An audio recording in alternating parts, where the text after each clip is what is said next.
All right, the first thing we're going to do is we're going to have to obviously take the strings and, detune those. And then I'm going to take my trusty knife, since I don't have razor blades, and just kind of, you know, do it like an art term and just score it just lightly. You don't want to get too far into the neck. And then you just kind of go pop with, you could chisel it, like kind of, that's when I say pop. That's just my terms, because you got to understand I've been doing this for so long, coming up on almost 20 years now. Yeah, about 16 years I've been doing this. So when I chisel that off, it'll just be, I'm going to do this in sections, so it'll go part one, part two. So this is part one, just letting everyone know that doing this.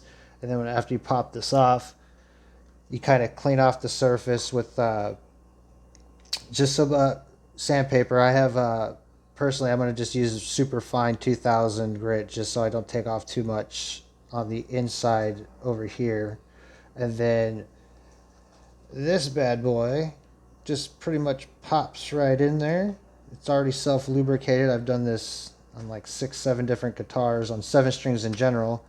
Just goes right in there. And then I use, personally, glue all, Elmer's glue all. Some people use regular Elmer's.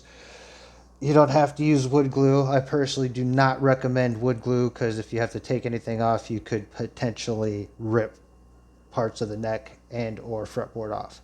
So all right, let's get on to taking the strings apart taking the strings off. And now that we have the strings detuned and off to the side, obviously you see 3 and 4, make sure you take the truss rod cover off, because when you're scoring the nut, you don't want to have any obstacles, i.e. the truss rod cover, because you also want to use the access of the truss rod door. I call it the trap door, the truss rod area, to kind of use it to pop this out, the nut out, the stock nut, in case you're having any issues if the scoring doesn't really work.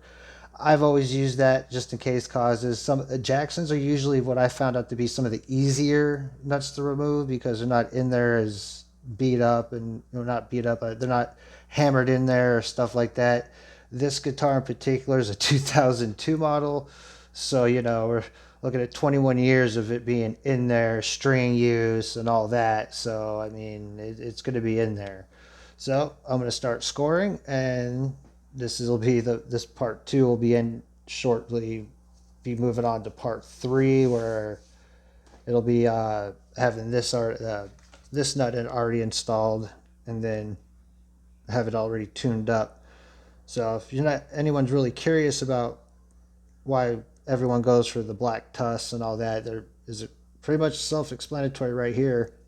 I've not used the saddles, so I can't really comment on them, but I really do want to put their saddles on these the AX models, because apparently they're really good. So we'll see how it goes. But I know the nuts they really do improve tuning and all that. So, and with these models, you really need tuning stability. So, and because you have to drill holes with when it gets up to like 2001, 2002, possibly 2003, because they don't make them after that.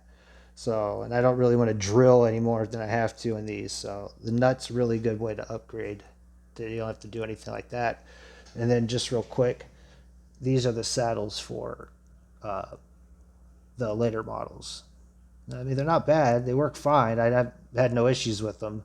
But all right, to be continued in part 3.